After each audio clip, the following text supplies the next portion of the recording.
পাগল মন আমার তুমি কারলা গিয়া করলা রে বাড়ি ঘর। পাগল মন আমার তুমি কারলা গিয়া করলা রে বাড়ি ঘর। উপর তলায় বাতি জ্বলে, উপর তলায়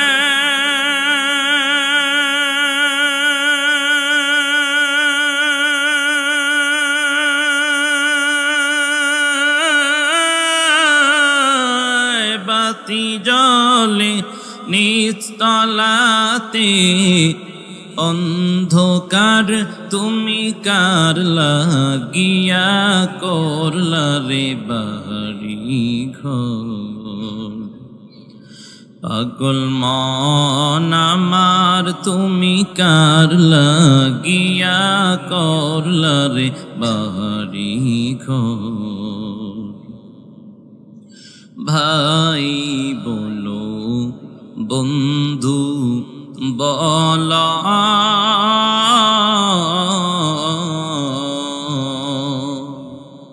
নয়তো কেউ আপন তোমার।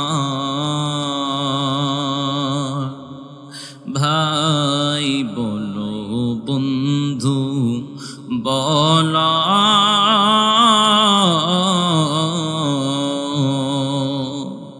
নয়তো কেউ আপন তোমার। দো চারটা দিন কে দেখে হো, দো চারটা দিন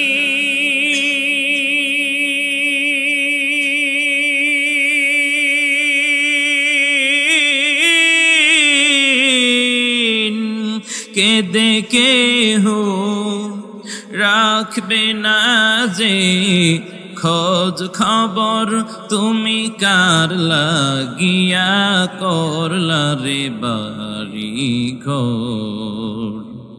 পাগল মন আমার তুমি কারলা গিয়া করলা রে বাড়ি ঘর। দুদিনেরই রং তামাশা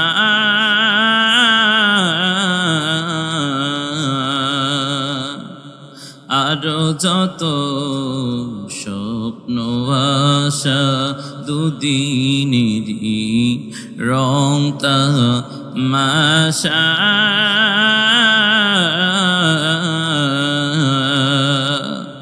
আরো যত স্বপ্ন আশা, সব আয়োজন বৃথা যাবে, সব আয়োজন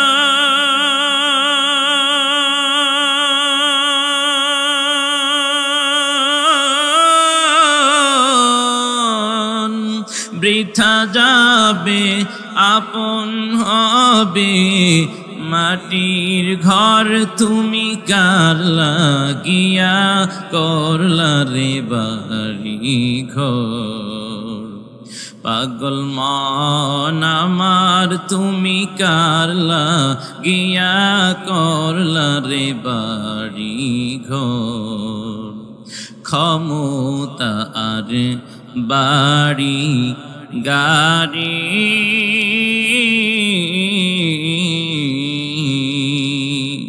পদ পদবীর বাহাদুরি, ক্ষমতা আর বাড়ি গাড়ি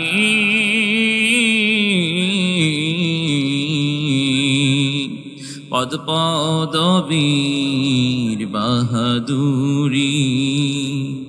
আজরাইলের পড়লে থাবা, আজরাইলের পড়লে থাবা, পাইবা না পথ পালাবার তুমি তুমি কারলা গিয়া করলা রে বাড়ি ঘর পাগল মন আমার তুমি কারলা গিয়া করলা রে বাড়ি ঘর सूरज ने दिया अपनी शुआओं का पैगाम सूरज ने दिया अपनी शुआओं का पैगाम दुनिया के अजब चीज को भी सुबह को भी शाम दुनिया है अजब चीज को भी सुबह को भी शाम मकबूल तो है शाज है कबिल तो बहुत है मकबूल तो है शाज है कबिल तो बहुत है ऐ नाक़े मानिंदे तो नहीं दिल तो बहुत है ऐ नाक़े मानिंदे तो नहीं दिल तो बहुत है दुनिया में हो दुनिया का तलबगार नहीं हो दुनिया में हो दुनिया का तलबगार नहीं हो बाजार से गुजर हो खरीदार नहीं हो बाजार से गुजर हो खरीदार नहीं हो ऐ बंदाए खुदा चाहोगा उनकी मुलाकात ऐ बंदाए खुदा चाहोगा उनकी मुलाकात जल्दी से अब उठे सुनो हजरत की नसीहत जल्दी से अब उठे सुनो हजरत की नसीहत अल्हम्दुलिल्लाह মির্জাপুর দারুস সুন্নাহ হাফেজিয়া মাদ্রাসা ও এতিমখানার উদ্যোগে আয়োজিত দ্বিতীয় বার্ষিক ওয়াজ মাহফিলের সম্মানিত সভাপতি জনাব আলহাজ ডাক্তার মাসুদুর রহমান বিশিষ্ট ঘের ব্যবসায়ী ও সমাজসেবক মাহফিল পরিচালনায় মুফতি মুহিবুল্লাহ মাসউদ সাহেব খতিব গোলাঘাটা বাজার জামে মসজিদ উপস্থিত আছেন আপনাদের এলাকার সম্মানিত চেয়ারম্যান সাহেব আরও অতিথিবৃন্দ সকলকে আন্তরিক মোবারকবাদ জানাই ইতিপূর্বে আলোচনা পেশ করে আপনাদেরকে ধন্য করিয়েছেন বিশিষ্ট আলেম দ্বীন হযরত মাওলানা মুফতি সাজিদুর রহমান ফয়েজি মুহতামিম জামিয়া ইসলামিয়া রৌফিয়া কারিমিয়া মাদ্রাসা নড়াইল আলোচনা পেশ করে ধন্য করেছেন মাওলানা মুফতি আশরাফুল ইসলাম আজাদি সাহেব আরও যত ওলামা হজরতগণ আলোচনা পেশ করেছেন সকলকে আন্তরিক মোবারকবাদ জানিয়ে সকলকে নিয়ে দয়াময় রবের দরবারে শকর আদায় করছি যিনি আমাদেরকে আজকের এই মাহফিলে আসার বসার সুযোগ দান করলেন তৌফিক দান করলেন সকলে দিল থেকে কালিমাতুশ শকর জবানে উচ্চারণ করে পড়ে আওয়াজ দিয়া বলি আলহামদুলিল্লাহ আরও একটু জোরে বলেন আলহামদুলিল্লাহ একটু জোরে বললে কি হবে জানেন আশেপাশে যারা আছে তারা চিন্তা করবে যে কিছু লোক আছে আর যদি আপনারা আওয়াজ না দেন তাহলে যারা চানাচুর ফুচকা চটপটি খাচ্ছে ওরা মনে করবে যে না হুজুর একা একা মুখস্থ বয়ান করতেছে আমরা এখানে মুনাজাত দিয়ে বাড়ি চলে যাই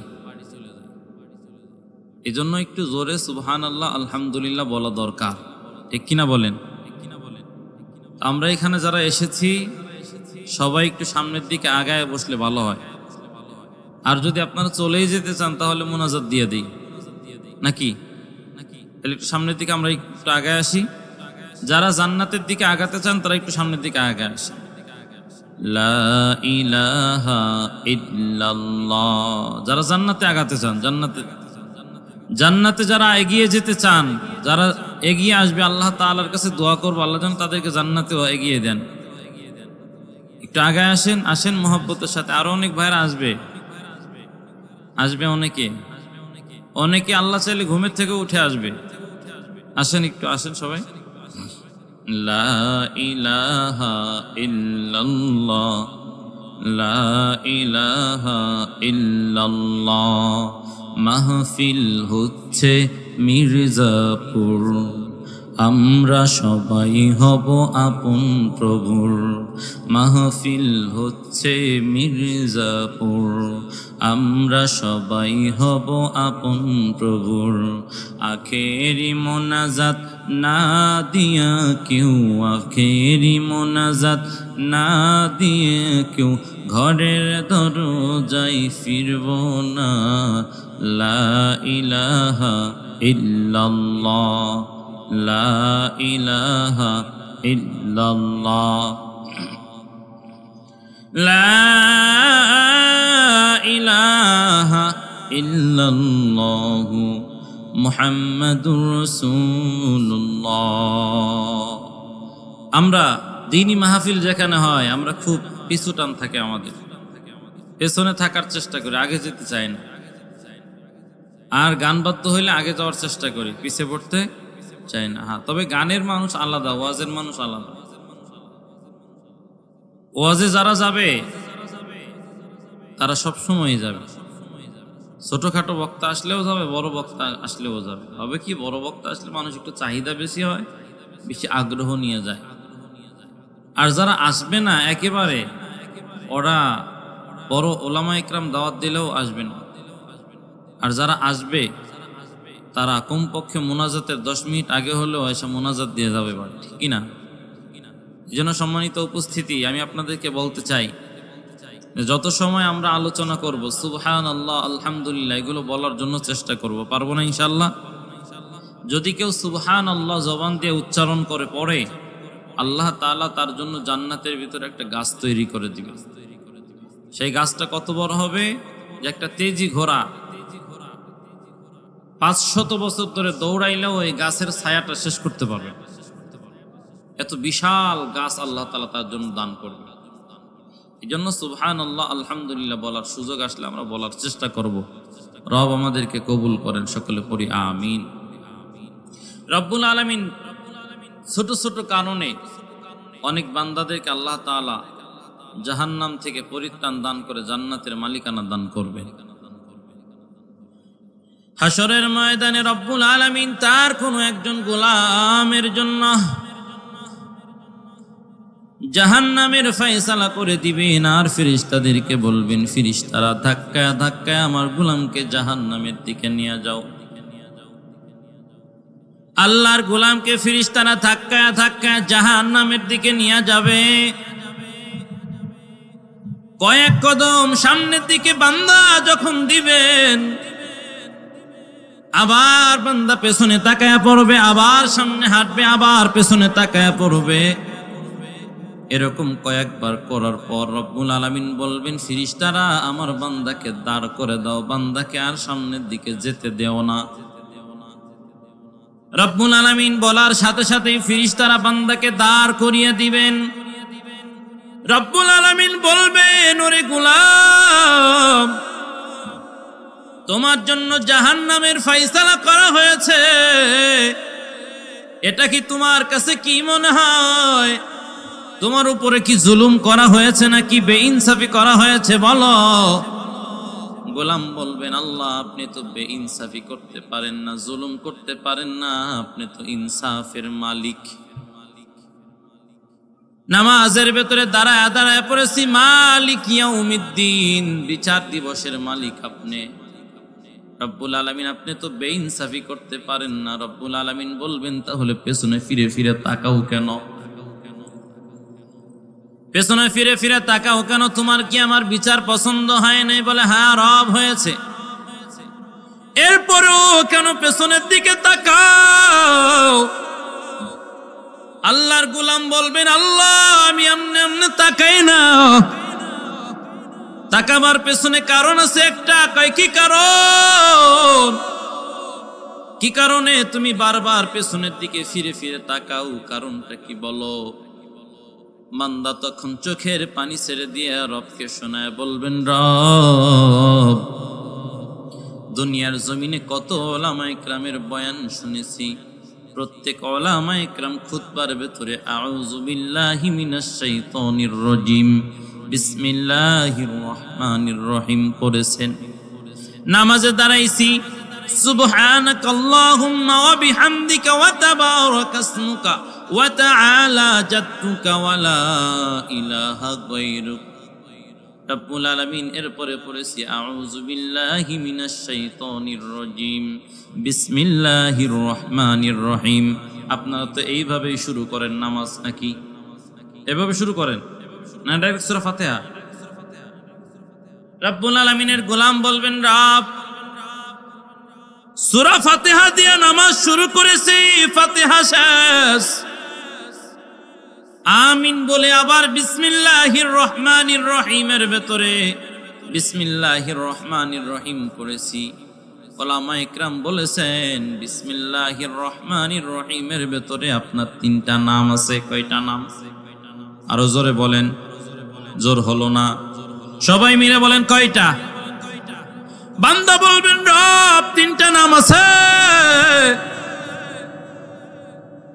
রবের তিনটা নাম আছে বিসমিল্লাহির রহমানির রহিমের ভেতরে। এর ভেতরে একটা নাম হলো রবের জাতিগত নাম, সত্তাগত নাম আল্লাহ।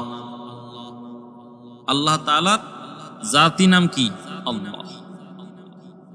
আর যত নাম আছে প্রত্যেকটা নাম গুণবাচক নাম। প্রত্যেকটা নাম কি নাম? গুণবাচক নাম। আপনারা আজকে আমার প্রধান বক্তা রাখছেন, আমার নাম কি প্রধান বক্তা? হ্যাঁ, আমার নাম প্রধান বক্তা না, এটা একটা গুণ দিচ্ছেন আমাকে। এটা আমাকে চিনার জন্য বলছেন প্রধান বক্তা। কে? হিলাল উদ্দিন আল আজাদ। তো রবেরও একটা ব্যক্তিগত নাম আছে, সত্তাগত নাম আছে, সেই নাম কি? আল্লাহ। আরো বলে জোরে বলেন কি নাম? আরো জোরে বলেন কি নাম? আল্লাহ। তো বান্দা বলবেন রব আপনার ব্যক্তিগত নাম আছে আল্লাহ। আমাকে জেলখানার ভেতরে কয়েকজন ভাইয়েরা প্রশ্ন করছে যে হুজুর আল্লাহর নাম না 99টা? আমি বললাম হ্যাঁ। বইতে তো দেখি 100টা। আমি বললাম হ্যাঁ। কে এতদিন শুনছি তো 99টা। আমি বললাম ঠিক আছে তো হুজুর, কেমনে ঠিক থাকলো? শুনেছি 99টা, দেখি 100টা, কারণটা কি? আমি বললাম ভাই কার নাম 99টা? বলে আল্লাহ। আমি বললাম আল্লাহ তাআলার যে 99টা নাম আছে, তো আল্লাহ তাআলার আল্লাহ নামটাও তো আছে। এই আল্লাহ নাম বাদে আল্লাহর আরো 99টা নাম আছে। তাহলে আল্লাহ তাআলার আল্লাহ নাম সহ আরো 99টা, তাহলে কয়টা হলো মোট? 100টা। তাওরাত জাবুরে আরো অনেক নাম আছে, 4000-এর মতো নাম আছে আল্লাহ তাআলা। রব্বুল আলামিনের গোলাম বলবেন রব বিসমিল্লাহির রহমানির রহিমের ভিতরে আপনার তিনটা নাম আছে। একটা নাম হলো আপনার জাতিগত নাম, সত্তাগত নাম আল্লাহ। আর দুইটা নাম আছে আপনার গুণবাচক নাম। একটা নাম রহমান আর একটা নাম রহিম। রব্বুল আলামিন এটাও তো পড়েছি নামাজের ভেতরে, নামাজের বাহিরেও পড়েছি। উলামা ইকরাম বয়ানের ভিতরে বলেছেন রহমান নামটাও দয়ার অর্থে ব্যবহার হয়, রহিম নামটাও দয়ার অর্থে ব্যবহার হয়। দুইটা নাম, একটা নাম রহমান আর একটা নাম রহিম, দুইটাই আপনার গুণবাচক নাম।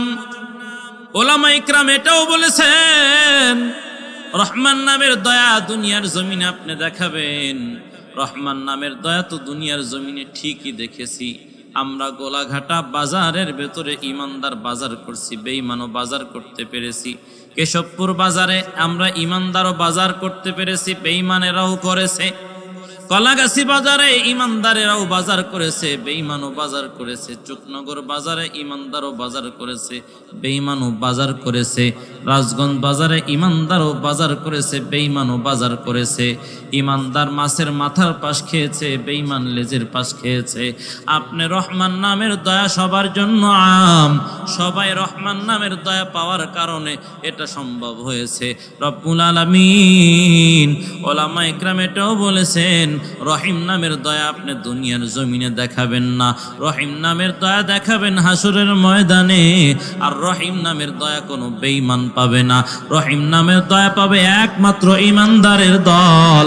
আজকে আমি ইমানদার, আপনি যদি রহিম নামের দয়াটা একটু দেখায়া দেন, রব্বুল আলামিনকে ডেকে বলবেন রব আজকে যদি রহিম নামের দয়াটা দেখাইয়া দেন, আমার মতো পাপিষ্ঠ না, আমার মতো গুনাহগার না, আমার চেয়ে কোটি কোটি গুণ বেশি গুনাহ করেছে, অপরাধ করেছে, এমন মানুষটাও নাজাত পেয়ে জান্নাতের ভেতরে চলে যেতে পারবে। আল্লাহ বলবেন ফেরেশতার দল, এই বান্দাকে আর জাহান্নামে দেওয়া যাবে না, এই বান্দাকে আর জাহান্নামে দেওয়া যাবে না, বান্দাকে জান্নাতের দিকে আগাইয়া দাও। ফেরেশতারা ডাক দিয়ে বলবেন রব কেন? বলে এই বান্দাকে এই কথার পরেও যদি ঠিক থাকে না, আমার রহিম নামের ইজ্জতের খাতিরে আমার বান্দাকে জাহান্নাম হারাম করে দিয়া ওর জন্য আমি রব জান্নাতটাকে ওয়াজিব করে দিলাম। কেশবপুরের ভাইরা, যশোরের ভাইরা, হাসরের ময়দানে কোন আমল যদি কবুল না হয়, হাসরের ময়দানে যদি বিপদে পড়ে যান, যদি রবকে ডাক দিয়ে বলেন রব ঘুমাইয়া পড়েছিলাম, শুইয়া পড়েছিলাম বিছানার ভেতরে, 11টার সময় হিলাল উদ্দিন আল্লাহজাদ আপনার রহিম নামের দয়ার কথা বলেছিলেন, রব্বুল আলামিন রহিম নামের দয়া শুনবার জন্য মির্জাপুর হাফিজিয়া মাদ্রাসার ময়দানে বসে গিয়েছিলাম, রব্বুল আলামিন আমলটা যদি কবুল হয়, আপনার কাছে যদি পছন্দের হয়, আপনি নাজাত দিয়ে দেন, এই মাহফিলে বসাটা হতে পারে হাসরের ময়দানে আপনার নাজাতের ওসিলা, ঠিক কিনা? রব্বুল আলামিন চান না তার কোন গোলাম জাহান্নামের আসামি হয়ে যাবে। জাহান্নামে একটা বান্দাও যাক, এটা রব চায় না। রব্বুল আলামিন যদি চাইতেন সবাই জাহান্নামে চলে যাবে, তাহলে রব্বুল আলামিন লক্ষাধিক পয়গম্বর দুনিয়ার জমিনে পাঠাইতেন না। লক্ষাধিক পয়গম্বর রব্বুল আলামিন জমিনের ভেতরে পাঠাইছেন, সর্বশেষ জমিনের ভেতরে যিনি এসেছেন তিনি কে? মুহাম্মাদুর রাসূলুল্লাহ। জোরে বলেন কে? মুহাম্মাদুর রাসূলুল্লাহ সাল্লাল্লাহু আলাইহি ওয়াসাল্লাম। এই সাল্লাল্লাহু আলাইহি ওয়াসাল্লাম যিনি পড়বেন, রব তার উপরে 10 বার রহমত অবতীর্ণ করবেন। রব 10টা পাপ মাফ করে দিবেন, জান্নাতের ভেতরে মর্যাদা 10 গুণ বৃদ্ধি করে দিবেন। সবাই সাল্লাল্লাহু আলাইহি ওয়াসাল্লাম একবার পড়েন। নবীজির নাম শোনার সাথে সাথে সাল্লাল্লাহু আলাইহি ওয়াসাল্লাম পড়বেন। নবীজির প্রতি যে যত দুরূদ পড়বে, আল্লাহ রাব্বুল আলামিনের হাবিবের কাছে তার সে তত প্রিয় হয়ে যাবে। রাব্বুল আলামিনের হাবিব সবার পেছনে আসছেন, কিন্তু সম্মান সবার চেয়ে কম না বেশি? আরো জোরে বলেন। সবার চেয়ে মায়ার নবীর সম্মান বেশি, দয়ার নবীর সম্মান বেশি। কত বেশি? বলে পয়গম্বরের কোন উম্মত এশার নামাজ জামাতে আদায় করে যদি ঘুমাইয়া পড়ে, আবার ফজরের নামাজটা যদি জামাতে আদায় করতে পারে, সারা রাত দাঁড়ায়া দাঁড়ায়া নফল নামাজ পড়ার সমান সমান সওয়াব আল্লাহ তাআলা ফেরেশতাদের মাধ্যমে বান্দার আমল নামার ভিতরে লিপিবদ্ধ করে দেয়। মুহাম্মাদুর রাসূলুল্লাহ সাল্লাল্লাহু আলাইহি ওয়াসাল্লাম দুনিয়ার জমিনে এসেছেন। দুনিয়া আসবেন তার 5-6 মাস আগে বাবার ইন্তেকাল হয়ে গেল। বাবা দুনিয়ার থেকে বিদায় নিলেন। জন্মের পরে মায়ের কাছে বেশি দিন থাকতে পারে নাই, চলে গেছেন হালিমাতুস সাদিয়ার কাছে। ওখান থেকে ফিরে আসছেন, আসার পর বেশি দিন মায়ের কাছে থাকতে পারেন নাই, মায়ের ইন্তেকাল হয়ে গেল। দাদার কাছে ছিলেন, দাদারও ইন্তেকাল হয়ে গেল চাচার কাছে। এভাবে যেতে যেতে পয়গম্বরের বয়স যখন 40 বছর, পয়গম্বরে আরবি সাল্লাল্লাহু আলাইহি ওয়াসাল্লাম কয়েক দিনের খানা একসাথে করে নিয়ে চলে যেতেন গারে হেরার ভেতরে। পয়গম্বর ধ্যানে মগ্ন হয়ে থাকতেন, রবকে খুঁজতেন, রবকে তালাশ করতেন, রবের সন্তুষ্টি অর্জনের জন্য গারে হেরার ভেতরে চলে যেতেন। কয়েকদিনের খানা নিয়ে যাইতেন। মাঝে মাঝে আম্মাজান খাদিজাও খাবার নিয়ে পয়গম্বরের সামনে হাজির হয়ে যেতেন। তো পয়গম্বর আরবি সাল্লাল্লাহু আলাইহি ওয়াসাল্লাম গারে হেরাত থেকে বের হইছেন। এমন সময় দেখেন বিশাল আকৃতির একটা লোক পয়গম্বরের সামনে দণ্ডায়মান, পয়গম্বরের সামনে হাজির। ওই লোকটা পয়গম্বরকে ডেকে বলেন ইকরা, আপনি পড়েন। নবী বলেন আমি তো পড়তে জানি না, আমি তো কারো কাছ থেকে কোনো বিশ্ববিদ্যালয় থেকে সার্টিফিকেট নেই নাই, আমি তো কারো কাছ থেকে কোনো লেখাপড়া শিখি নাই, কোনো দিন ক্লাসে বসি নাই, কোনো উস্তাদের কাছে বসি নাই, আমি তো লেখাপড়া করতে জানি না, পড়তে পারি না। ওই লোকটা বুকের সাথে চাপ দিয়ে আবারও বলেন ইকরা, আপনি পড়েন। নবী বলেন আমি পড়তে জানি না, আবার বুকের সাথে চাপ দেয়, বলে আপনি পড়েন। নবী বলে পড়তে জানি না। এইভাবে করতে করতে চতুর্থবারে বলে ইকরা বিসমি রাব্বিকাল্লাযী খালাক, আপনি আপনার রবের নামে যে পড়েন যিনি আপনাকে সৃষ্টি করেছেন। এই কথা বলার পর মায়াত নবী পড়লেন ইকরা বিসমি রাব্বিকাল্লাযী খালাক খালাকাল ইনসানা মিন আলাক ইকরা ওয়া রাব্বুকাল আকরাম আল্লাযী আল্লামা বিল কলম আল্লামাল ইনসানা মা লাম ইয়ালাম। পয়গম্বর আয়াতগুলো পড়লেন, বাড়ির ভিতরে গিয়া খাদিজারে ডাক দিয়ে কই খাদিজা কই, ধরো আমাকে চাদর দ্বারা আবৃত করে ধরো, আমি মনে হয় আর বাঁচবো না, আমি মনে হয় ধ্বংস হয়ে যাব। আম্মাজান খাদিজা ডাক দিয়ে কই সাবধান, আপনার জবানে এমন কথা যেন আর কোনোদিন না শুনি।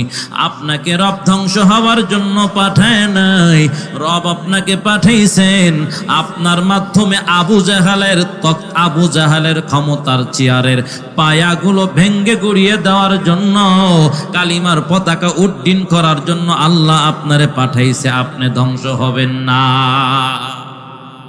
সুবহানাল্লাহ পড়বেন না। মায়ার নবী, দয়ার নবী, রহমাতাল লিল আলামিন কে আম্মা জান খাদিজা ডাক দিয়ে কয় নবী গো আপনি ধ্বংস হবেন না, আপনি টেনশন করিয়েন না, আপনি চিন্তা করিয়েন না। ওরাকা বিন নাউফেলের কাছে নিয়ে গেলেন মায়ার নবীকে। ওরাকা বিন নাউফেল মায়ার নবীকে দেখে বলে বাবা তোমার নাম কি বলো? বলে আমার নাম মুহাম্মদ।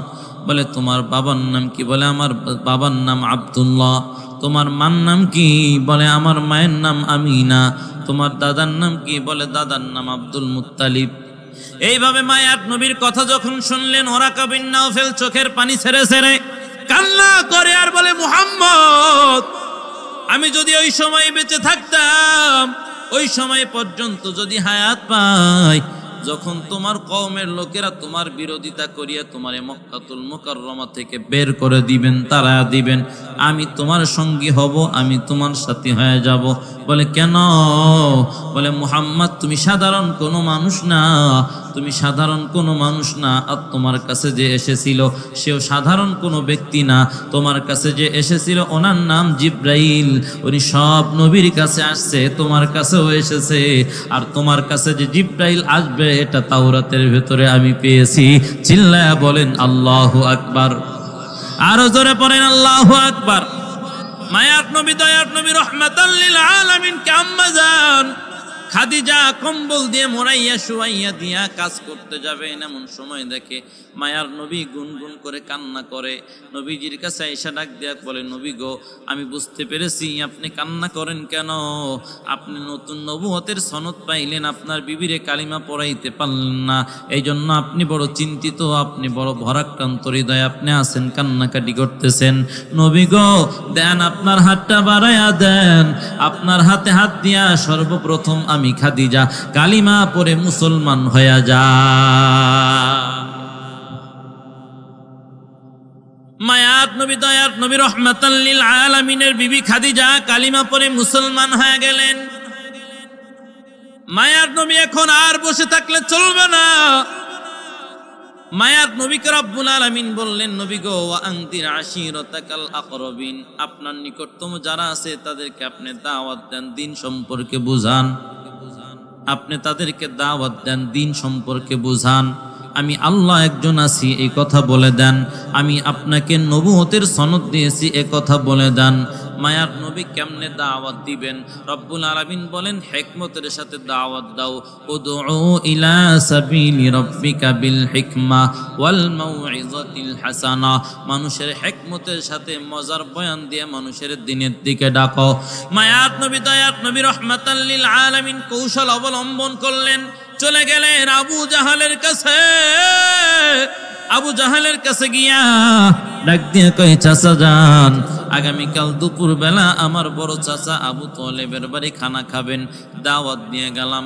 আর কোনো প্রোগ্রাম আছে নাকি? বলে মুহাম্মদ তোমার প্রোগ্রামের সামনে কোনো প্রোগ্রাম চলে না, তোমার দাওয়াতের উপর আর কারো দাওয়াত ভালো দাওয়াত হতে পারে না, বড় মর্যাদাপূর্ণ দাওয়াত হতে পারে না। মুহাম্মদ আমি যাব, তুমি কোনো টেনশন করবা না। আবু লাহাবকে ডাক দিয়ে বলে চাচা, আমার বড় চাচা আবু তলেবের বাড়ি আপনি খানা খাইবেন, আগামীকাল দুপুরবেলা যাবেন তো? বলে হ্যাঁ যাব। সবাইকে দাওয়াত দেওয়ার পর মায়ার নবী আবার তার চাচাকে ডাক দিয়া কয়, চাচা যান, আপনার সাথে পরামর্শ না করিয়া সবাইকে দাওয়াত দিয়েছি, খানার ব্যবস্থা করতে হবে, আপনি কি কষ্ট পাবেন নাকি? চাচা চোখের পানি সারিয়া ডাক দিয়া কয়, মুহাম্মদ কেমন কথা বললা রে বাবা, আমি তো সহ্য করতে পারি না। ও মুহাম্মদ তোমার দাদার ইন্তেকালের পূর্বে আমার হাত ধরে আলাদা বসাইয়া আমাকে বলেছে, মুহাম্মদ এমন একটা সন্তান জীবনে আব্বা বলে একটা ডাক দিতে পারে নাই। মুহাম্মদের মনের ভেতরে বড় কষ্ট, মায়ের আদর বেশি দিন পায় নাই। আমি দাদার কাছে ছিল, দাদার আদর বেশি দিন মুহাম্মদ পায় নাই। আমারও বিদায়ের ঘন্টায় বাড়ি পড়ে গেছে, আমার মুহাম্মদকে আমি তোর হাতে সফর্দ করে রেখে গেলাম। এই মুহাম্মদের সাথে নিয়ে যদি খানা খাও, অল্প খাইলেও রব তোমার খানার চাহিদা পূরণ করে দিবেন। মুহাম্মাদের ভেতরে আল্লাহ তাআলা বরকত দান করছেন। আমারও বর্তমানে যদি তোমার বিশ্বাস না হয়, যদি পরীক্ষা করে দেখতে চাও, যেই উটের দুধ হয় না শুকনা স্তন, বকরির দুধ হয় না স্তন শুকনা, মুহাম্মদকে পার্শ্বে দাঁড়াইয়া স্তনে হাত দেওয়ার সাথে সাথে রব্বুল আলামিন দুধে বকরি আর উটের স্তনকে আল্লাহ দুধে পরিপূর্ণ করে দিবে। মায়ার নবীকে ডাক দিয়ে বললেন, মুহাম্মদ তোমার কোনো চিন্তা নাই, তোমার কোনো টেনশন নাই, তুমি দাওয়াত দিয়েছো, ওদের খানার ব্যবস্থা করব আমি, তুমি কোনো চিন্তা করিও না, তুমি কোনো টেনশন করিও না। পরদিন দুপুরবেলা সবাই খানা খাওয়ার জন্য আসছে। মায়ার নবী বরকতি হাত দিয়ে খানা বন্টন করে সবাইকে খাওয়াইয়া মায়ার নবী আবার ডাক দিয়ে কয়, চাচার দল আপনাদের কাছে একটা জিনিস আমি জানতে চাই, বলবেন নাকি? বলে কি? বলে আমি মুহাম্মদ আপনাদের কেমন সন্তান? মুহাম্মদ কি ভালো সন্তান নাকি খারাপ সন্তান? আরো জোরে বলেন, আপনাদের মনে হয় কষ্ট হচ্ছে। কিছু কিছু লোক অনেকক্ষণ বসে আছে তো পেশাব করতে যায়, আবার কিছু লোক আছে আগামীকাল ধান কাটবে, কৃষক মানুষ চলে যায়, এজন্য কষ্ট নেওয়ার কিছুই নাই। আপনারা যদি চান তাহলে আমরা আর 45-50 মিনিট আলোচনা করি। কষ্ট হবে? থাকেন ইনশাআল্লাহ। মায়ার নবী দয়ার নবী রাহমাতাল লিল আলামিন বলেন, কেমন সন্তান আমি? বলেন। সবাই ডাক দিয়ে বলে, মুহাম্মদ তুমি আমাদের কেমন সন্তান? বলার মতো আমাদের মুখটা পবিত্র না, জবানটা পবিত্র না। আমাদের পক্ষ থেকে, সবার পক্ষ থেকে আবুল হাকাম বলে দেন, মুহাম্মদ আমাদের কেমন সন্তান? আবুল হাকামকে কি চিনতে পারছেন নাকি? আবু জাহাল। কে? আবু জাহাল। আবু জাহালের ভালো নাম ছিল আবুল হাকাম, মানে জ্ঞানীর পিতা। পরে হয়েছে আবু জাহাল, মানে মূর্খের পিতা। মায়াত নবী দয়াত নবীকে লক্ষ্য করে আবু জাহাল বলে, মুহাম্মদ তুমি জানতে চেয়েছো কেমন সন্তান তুমি? যদি আকাশের চাঁদের সাথে তুলনা করি হয় না, সূর্যের সাথে যদি তুলনা করি হয় না, কারণ এই চাঁদ সূর্যের চেয়ে তোমার দাম কোটি কোটি গুণ বেশি। মুহাম্মদ শুনিয়া নাও, তোমার মতো সন্তান ইতিপূর্বে একটাও আসে নাই, এখনো নাই, কিয়ামত পর্যন্ত তোমার মতো সন্তানের একটাও আসবে না। মায়ার নবী ডাক দিয়ে কয়, চাচার দল তাহলে শুনিয়া নেন, আমি যদি বলি এই পাহাড়ের নিচে একদল সৈন্যবাহিনী আছে, যখন তখন আক্রমণ করতে পারে, বিশ্বাস করবেন নাকি? বলে হ্যাঁ। বলে কেন বিশ্বাস করবেন? বলে 40 বছরের ভেতরে তুমি মিথ্যা কথা বলো নাই। বলে 40 বছরে মিথ্যা কথা যদি বলে না থাকি, এই কথা যদি বিশ্বাস করিয়া থাকেন, শুনিয়া নেন, আল্লাহ একজন আছে, এতে কোনো সন্দেহ নাই। আছে নাকি? সবার কাছে মনে হয় সন্দেহ লাগতেছে, কিছু কিছু মানুষের কাছে। আল্লাহ তাআলা যে একজন আছে, সন্দেহ আছে কারো কাছে? সবার কি বিশ্বাস হয়? মায়াত নবী বলেন, আল্লাহ একজন আছে, তিনি আমাকে নবুয়তের সনদ দিয়েছেন। এই কথা বিশ্বাস করেন আর কালিমা পড়েন, লা ইলাহা ইল্লাল্লাহু মুহাম্মাদুর রাসূলুল্লাহ। এই কালিমা পড়ে নেন, মুসলমান হয়ে যান। বলার সাথে সাথে নবীজির চাচা, আপন চাচা আবু লাহাব দাঁড়াইয়া গেছে, রাগ কন্ট্রোল করতে না পাইরা হাত উঁচু করিয়া, আঙ্গুল উঁচু করিয়া বলে, তাব্বান লাকা ইয়া মুহাম্মদ আলিহাদা জামাআতানা। মুহাম্মদ তুমি ধ্বংস হয়ে যাও, এই জন্যই কি আমাদের ডেকেছো নাকি? রব্বুল আলামিন বলেন, না, মুহাম্মদ ধ্বংস হবে না। মুহাম্মদকে ধ্বংস হওয়ার জন্য যে বদদুয়া করে, আমি রব্বুল আলামিন জানায়া দিলাম, তাব্বাত ইয়াদা আবি লাহাবিন ওয়া তাব। রব্বুল আলামিন বলেন, আমি রব আবু লাহাবের হাত দুইটা ধ্বংস করে দিলাম। চিল্লায়া পড়েন আল্লাহু আকবার। আবু লাহাবের হাত ধ্বংস করে দিলাম। আল্লাহ তাআলা বলেন, মা আগনা আনহু মালুহু ওয়া মা কাসাব। আবু লাহাবের যত সম্পদ আছে উপার্জিত সব রব্বুল আলামিন ধ্বংস করে দিয়েছেন। কেন? বলে নবীজির বিরোধিতা করার কারণে, বদদুয়া করার কারণে। এতদিন নবীজিকে সবাই ঢালাও ভাবে ভালোবাসছে, সবাই মুহাব্বত করেছে। রব্বুল আলামিন বলেন, না, এখন এইভাবে আর চলবে না। এখন একদল আপনার পক্ষে জীবন দিবে, আর একজন দল আপনার জীবন নেওয়ার জন্য চেষ্টা করবে। আপনি জগৎবাসীরে জানায়া দেন, কুল ইন কুনতুম তুহিব্বুনাল্লাহ ফাত্তাবিউনি ইউহিব্বুকুমুল্লাহ ওয়া ইয়াগফির লাকুম যুনুবাকুম ওয়াল্লাহু গফুরুর রহিম। নবী গো, আপনি জগৎবাসীরে জানায়া দেন, তারা যদি আমি রবকে ভালোবাসতে চাই, মুহাব্বত করতে চাই, তাহলে আপনি বলে দেন তারা যেন আপনার অনুসরণ করে, আপনার অনুকরণ করে। রব্বুল আলামিন বলেন, নবী আপনি বলেন, যারা আমি রবকে ভালোবাসতে চাই তারা যেন আপনার অনুসরণ করে। রবকে যদি ভালোবাসতে হয় অনুসরণ করতে হবে কার? আরো জোরে বলেন, নবীজির অনুসরণ করতে হবে। কার অনুসরণ? এই বেঈমানগুলো রাসূলের অনুসরণ করে নাই, নবীকে মুহাব্বত করেছে। অনেক আলোচক আলোচনার ক্ষেত্রে বলে, নবীকে ভালোবাসলে আল্লাহকে ভালোবাসা হয়। নবীকে ভালোবাসলে যদি আল্লাহকে ভালোবাসা হয়, তাহলে আবু তালেবের সাথে ভালোবাসার প্রতিযোগিতায় কেউ পারবে না, ঠিক কি না? আবু তালেব আবু বকরের চেয়েও নবীরে ভালোবেসেছেন, কিন্তু ফেল কেন? ঈমান নাই, ঈমান আনয়ন করে নাই, নবীজির অনুসরণ করে নাই, নবীজির অনুকরণ করে নাই, এজন্য সব শেষ হয়ে গেছে। এজন্য রব্বুল আলামিন বলেন, যদি আমাকে কেউ ভালোবাসতে চায় তাহলে সে যেন আপনার অনুসরণ করে, আপনার অনুকরণ করে। আমরা সবাই রাসূলের অনুসরণ করার জন্য রাজি আছি না নাই? আছি না নাই? কারা কারা রাজি আছেন হাত তুলে আল্লাহরে দেখা। আল্লাহ কবুল করেন, পড়েন আমিন। আলহামদুলিল্লাহ বলি হাত নামায়া দেন।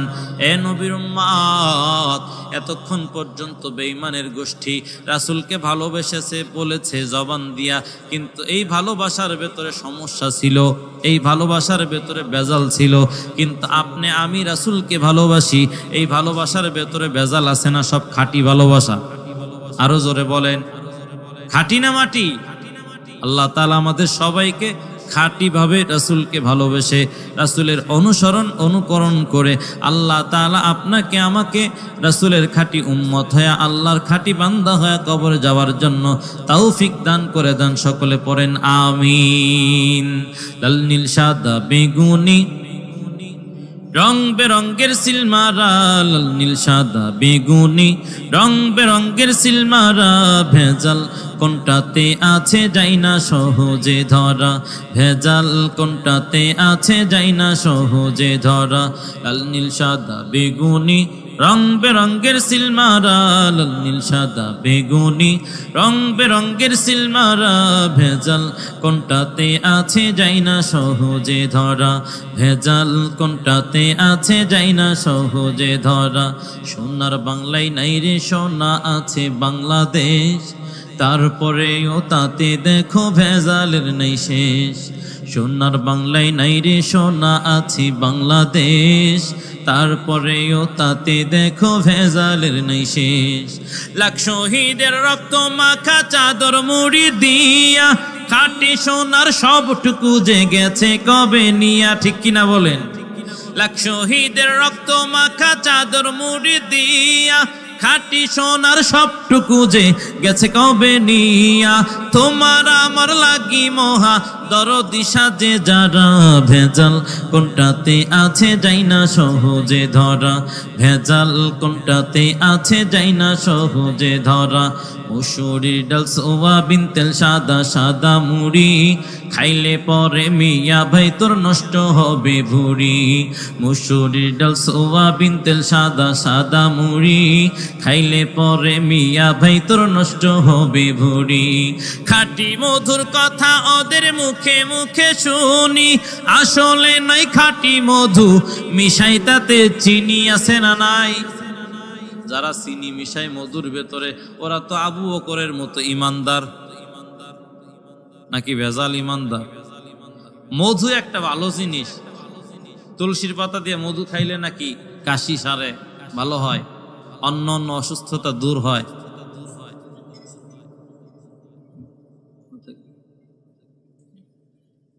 আল্লাহ, তাহলে মধুর ভেতরে যারা ভেজাল দেয়, ঝামেলা করে, এদের ইমানের ভেতরে ভেজাল আছে, ঠিক কিনা বলেন? আবার অনেকে আছে দুধের ভেতরে ভেজাল দেয়, এই দিকের মানুষ দেয় না। আমাদের ঢাকা বিভাগের লোকজনগুলো ভেজাল একটু বেশি জানে, নাকি খুলনার লোকজন ভেজাল জানে? আছে এইদিকে, হ্যাঁ? অনেকে আবার বলে, খুলনার এদিকে অনেকের কথা শুনছি যে হুজুর দুধের ভেতরে ভেজাল দিলে সমস্যা, পানি দিলে সমস্যা, এই জন্য দুধের ভিতরে আর পানি দেয় না, এখন পানির ভিতরে দুধ দেয়। আছে না নাই? আল্লাহ হেদায়েত দান করে। সুন্দরবন কয়রা এলাকায় গেছিলাম বয়ান করতে, তো গেলে একজন বলতেছে, হুজুর আপনি বললেন এই নেন খাঁটি মধু, এর ভিতরে কোনো ভেজাল নাই, নিজে চাক ভাঙছি, খেয়ে দেখেন মধু, আর বোতলে যতটুকু থাকে খাওয়ার পর নিয়ে যায়। তাই আমি বললাম আগে বললেন না কেন, একটু কালেকশন করে বেশি নিয়ে যেতাম। তো মধুর ভিতরে ভেজাল দেয়, আবার অনেকে আছে তেলের ভিতরে ভেজাল দেয়, আছে না নাই? মসুরির ডাল সোয়াবিন তেল সাদা সাদা মুড়ি, খাইলে পরে মিয়া ভাই তোর নষ্ট হবে ভুঁড়ি। খাঁটি মধুর কথা ওদের মুখে মুখে শুনি, আসলে নাই খাঁটি মধু মিশাই তাতে চিনি। ইউরিয়া সারে মুড়ি ভাজে, ইউরিয়া সারে মুড়ি ভাজে, সোয়াবিনে পাম অয়েল ভরা, ভেজাল কোনটাতে আছে যাই না সহজে ধরা, ভেজাল কোনটাতে আছে যাই না সহজে ধরা। আধুনিকা মেয়েরা আজ চুলগুলোকে কেটে, রাস্তাঘাটে চলে রে ভাই পুরুষের মতো হেঁটে। আধুনিকা মেয়েরা আজ চুলগুলোকে কেটে, রাস্তাঘাটে চলে রে ভাই পুরুষের মতো হেঁটে। হরেক রকম প্রসাধনী মুখেতে দেয় মেখে, কালো চেহারাকে দেয় ভাই সুন্দর করে ঢেকে, আসে না নাই?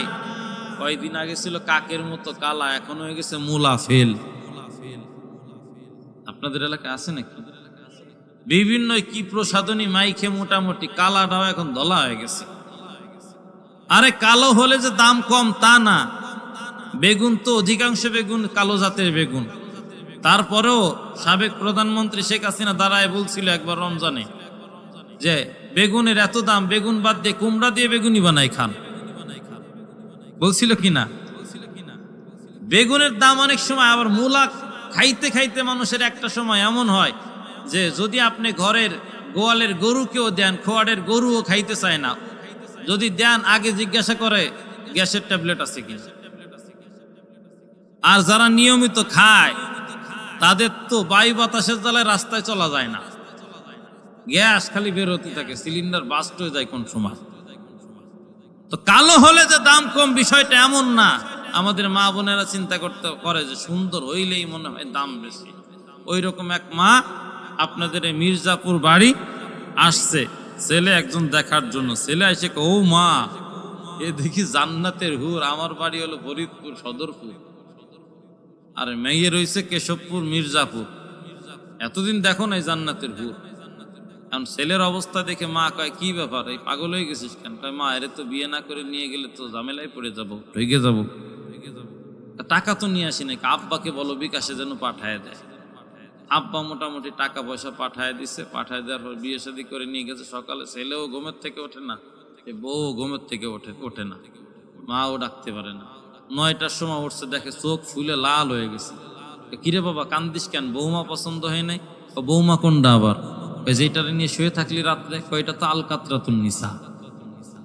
মানে কয় আলকাতরা ফেল মা। তুই বললি জান্নাতের হুর। যুবক এখন মাথায় হাত দিয়ে বলে যে মা, ফাউন্ডেশন ছিল মজবুত, মেকআপ করছিল নিখুঁত, আমি হয়ে গেছিলাম অদ্ভুত। এখন বুঝতে পারছি ঘাড়ে চাপছে কালা ভূত, হারাই গেছে শরীরের সব জুত।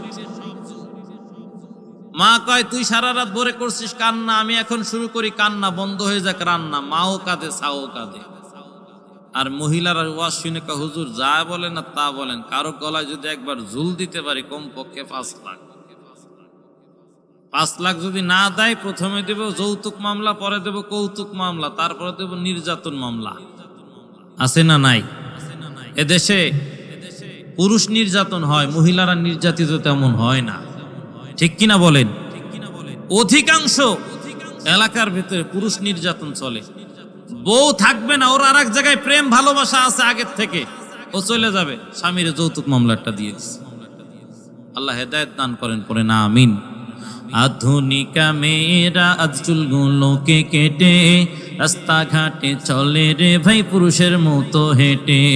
হরেক রকম প্রসাধনী মুখেতে দেয় মেখে, কালো চেহারাকে দেয় ভাই সুন্দর করে ঢেকে। হে যুবক ভাই জীবন সঙ্গী বেছে নিও, খাইও না তাতে ধরা ভেজাল, কোনটাতে আছে যাই না সহজে ধরা, ভেজাল কোনটাতে আছে যাই না সহজে ধরা।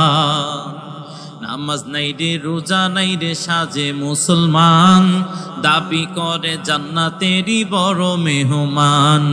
নামাজ নাই রে রোজা নাই রে সাজে মুসলমান, দাবি করে জান্নাতেরই বড় মেহমান। মসজিদে কেউ ছদ্মবেশে ঘোরাফেরা করে, সুযোগ পাইলে তোমার আমার জুতাও চুরি করে। আছে না নাই? চেয়ারম্যান সাহেবের মতো একজন বয়ান শুনতেছে, বয়ানের পর হুজুর আমার জুতোই চুরি করে নিয়ে গেছে। আমি বললাম ভাই দুঃখের কিছু না, আমিও আমার জুতো এক জায়গা থেকে চুরি করে নিয়ে গেছিল। আল্লাহ তাআলা হেদায়েত দান করেন, পড়েন আমিন। মনের পর্দা বড় পর্দা লাগে না বাহিরে, গাজা খরই ভণ্ড বাবা দেখো কি বলে রে। মনের পর্দা বড় পর্দা লাগে না বাহিরে, গাজা খরই জট বাঁধার দল দেখো কি বলে রে। বাহিরের বাতি নিভাই করে আল্লাহ নামের জিকির, জিকির তো নাই ওরা করে শয়তানি কাজের ফিকির। আছে না নাই?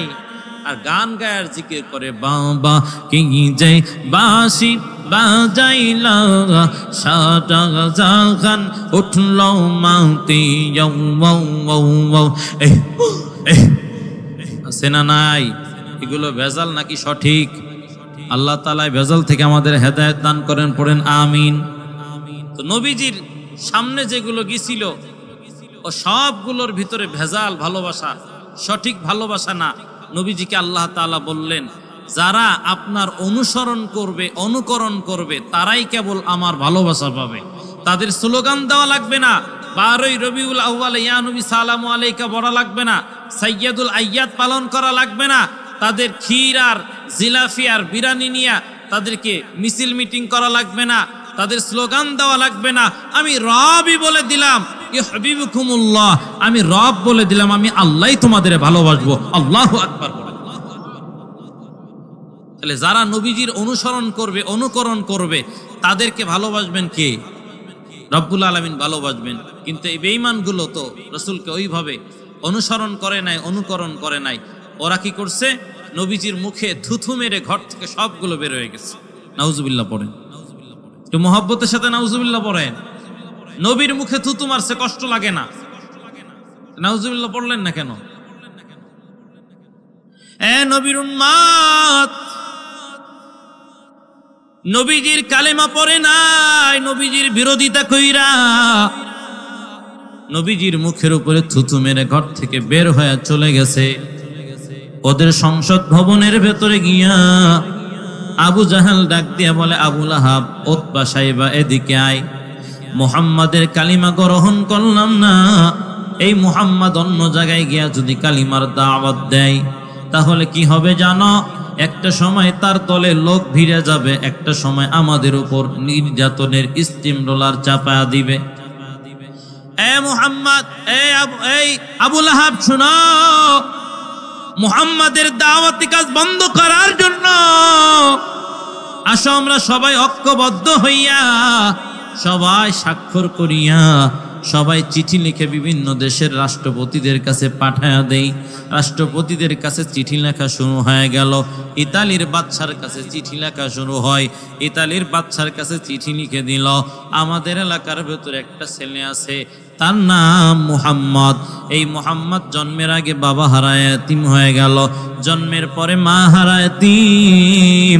এই মুহাম্মদ 40 বছর পর্যন্ত কোনোদিন মিথ্যা কথা বলে নাই, কোনোদিন চুরি করে নাই, খুন করে নাই, ধর্ষণ করে নাই, রাহাজানি করে নাই, এফটিজিং করে নাই, কারো পথে প্রতিবন্ধকতা সৃষ্টি করে নাই, কারো সাথে কটু ভাষা ব্যবহার করে নাই, চোখ রাঙিয়ে কারো সাথে কথা বলে নাই। এই মুহাম্মদ কাউকে কোনোদিন গালি দেয় নাই, কাউকে কোনোদিন কষ্ট দেয় নাই।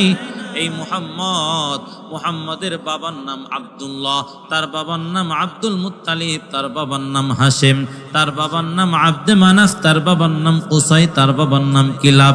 এইভাবে 14 পুরুষের নাম দিয়ে দিল। মায়ার নবীর এই নামগুলো দেওয়ার পর, পূর্বপুরুষদের নামগুলো দেওয়ার পর আবু জাহাল তাকায়া দেখে এতক্ষণ পর্যন্ত যা কিছু লেখলাম, লিখতে লিখতে তো জায়গাগুলো একেবারেই শেষ হয়ে গেল, অল্প একটু জায়গা বাকি আছে। এছাড়া আরো অন্য ওলামা ইকরাম ও বুজুর্গানের দিন তাশরিফ আনিবেন। উক্ত মাহফিলে দলে দলে যোগদান করিয়া দোজাহানের অশেষ নেকি হাসিল করুন। আয়োজনে মাদ্রাসা কর্তৃপক্ষ, বিশেষ দ্রষ্টব্য মহিলাদের পর্দা সহকারে বসা ও ওয়াজ শোনার সুব্যবস্থা থাকবে। এতটুকু জায়গা শুধু ফাঁকা আছে। আবু জাহেল আবার চোর হলেও ছিল স্বভাবটা বড় ভালো। এই আবু জাহেল চিন্তা করলো, এতক্ষণ যা লিখেছি মুহাম্মাদের বিরোধিতা লেখার জন্যই তো লিখেছিলাম, কিন্তু বিরোধিতা কোন জায়গায় লিখবো? সবই তো মুহাম্মাদের প্রশংসা দিয়ে ভরপুর করে ফেলেছি। চিল্লায়া পড়েন আল্লাহু আকবার। মায়াত নবীর প্রশংসা দিয়ে জায়গা সব শেষ, কিন্তু আবু জাহাল চোর হলেও স্বভাব ভালো ছিল। আবু জাহাল ডাক দিয়ে কয়, যা কিছু লিখছে সব তো সত্য কথা, একটাও কাটা যাবে না, একটার উপরে ফুরুপ মারা যাবে না, নিচেই লিখে দিয়েছে। যাই হোক আর তাই হোক, এই মুহাম্মদ কয়েকদিন আগে পাগল হয়ে গেছে, নতুন ধর্মের দাওয়াত দেয়, বাপ দাদার ধর্মে চুনকালি দিয়া নতুন ধর্মের দাওয়াত দেয়। মুহাম্মাদের কাছে কেউ আসবা না, কালিমা পড়বা না, তার ধর্মে দীক্ষিত কেউ হবে না। এই কথা যখন চলে গেছে ইতালির বাদশার কাছে, ইতালির বাদশা এবার চিন্তা করলো, যেই ছেলেটা জন্মের আগে মা হারাইলো, জন্মের পরে বাবা হারাইলো, 8 বছর বয়সে দাদা হারাইলো, অভিভাবকহীন ছেলেগুলো তো শয়তান বদমাইশ হয়, লম্পট হয়। এই ছেলেটা তো তেমন হলো না। এই ছেলে কাউকে গালি দিল না, এই ছেলে কারোর সাথে কটু ভাষা ব্যবহার করলো না, চুরি করলো না, খুন করলো না, ধর্ষণ রাহাজানি ইফটিজিং করলো না। এই ছেলেটা যদি এতটাই ভালো হয়ে থাকে, 40 বছর যদি কারোর সাথে কোনো সময় ধোঁকাবাজি না করে থাকে, মিথ্যা কথা যদি বলে না থাকে, হয়তো বা এই ছেলেটা অযত্নে পাগল হয়ে যেতে পারে। ওই ছেলেটাকে প্রয়োজনে ইতালিয়াই না, ওই ছেলেটার চিকিৎসা কইরা ছেলেটাকে দিয়া মানুষের কল্যাণের জন্য আমরা কাজ করব। ইতালির সন্তানগুলো এই ছেলের সাথে থাকলে ভালো হতে পারবে। এই জন্য ইতালির বাদশা মুহাম্মদুর রাসূলুল্লাহ সাল্লাল্লাহু আলাইহি ওয়াসাল্লামকে দেখার জন্য, খবর নেওয়ার জন্য, ওই যে 40 জনের বাহিনী, 40 জন নবীজি দাওয়াত দিয়েছিলেন, ওই 40 জনের বিরোধিতার কারণে, চিঠির কারণে ইতালির বাদশা চিঠি পাইয়া 40 জনের একটা কাফেলা পাঠায় দিল, যাও মুহাম্মাদের কাছে গিয়া দেখো মুহাম্মদ সত্য আল্লাহর নবী নাকি ভণ্ড, সত্যি কি পাগল নাকি একটু দেখা আসো। ওরা 40 জন চলে আসছে। বাদশা তাদেরকে 3 মাস সময় দিয়েছে। 1 মাস যাবে, 1 মাসে আসবে, আর 1 মাস মুহাম্মদকে ভালো করে দেখবে, মুহাম্মদ যদি পাগল হয়ে থাকে আমরা কেউ মুহাম্মদের কাছে যাব না। এরে নবীর উম্মতের দল, ওই 40 জনের বাহিনী 3 মাসের জায়গায় 4 মাস হয়ে গেছে, 3 চিল্লা শেষ হয়ে গেছে, ওরা ফিরিয়া যায় না। এবার এলাকার ভেতরে গণ অভ্যুত্থান শুরু হয়ে গেছে, গণ আন্দোলন শুরু হয়ে গেছে। রাজপথে শুধু মিছিল আর মিছিল। আমাদের 40 জন ভাইয়ের রক্ত বৃথা যেতে দিব না, বৃথা যেতে দিব না। মিছিল শুরু হয়ে গেছে। ইতালির বাদশা বিপদে পড়িয়া আরো 10 জনের একটা বাহিনী দিয়ে বলে, যাও গিয়া তোমাদের 40 জনের খবর নিও, 40 জনের খবর আগে নিবা। গণ কবরস্থানে গিয়া দেখবা 40টা নতুন কবর আছে কিনা। যদি না থাকে যাবা সামাজিক কবরস্থানে, যদি না পাও পারিবারিক কবরস্থানগুলোর খুঁজে দেখবা 40টা নতুন কবর পাও কিনা। যদি না পাও 40 কবর, তারপরে নিবা মুহাম্মাদের খবর। আর যদি পাও 40 কবর, দরকার নাই মুহাম্মাদের খবর, জীবন বাঁচায় চলে আসবা। ওই 40 জনকে খোঁজার জন্য এই 10 জন আসছে। 10 জন আসার পর বিকাল বেলা ওই 10 জন ঘুরতেছে, ওই 40 জনকে পাওয়া যায় কিনা, অথবা নতুন 40টা কবর পাওয়া যায় কিনা। ওই 40 জনের 2 জন বিকাল বেলা ঘুরতেছেন, মাথার ভেতরে পাগড়ি। ওই 40 জনের 2 জন জিজ্ঞাসা করে 10 জনকে, ভাই তোমরা কেন এখানে আসছো? বলে তোমরা কারা? তোমাদের তো চিনলাম না। বলে আমাদের চিনো নাই, আমরা সেই 40 জনের 2 জন। বলে তোমাদের অবস্থা এমন কেন? বলে কেন হয়েছে জানো না? আল্লাহ তাআলা বলেন, মুহাম্মাদুর রাসূলুল্লাহ ওয়াল্লাযীনা মাআহু আশিদ্দাউ আলাল কুফার রুহামাউ বাইনাহুম। রব্বুল আলামিন বলেন মুহাম্মদ আল্লাহর রাসূল। মুহাম্মদ কার রাসূল?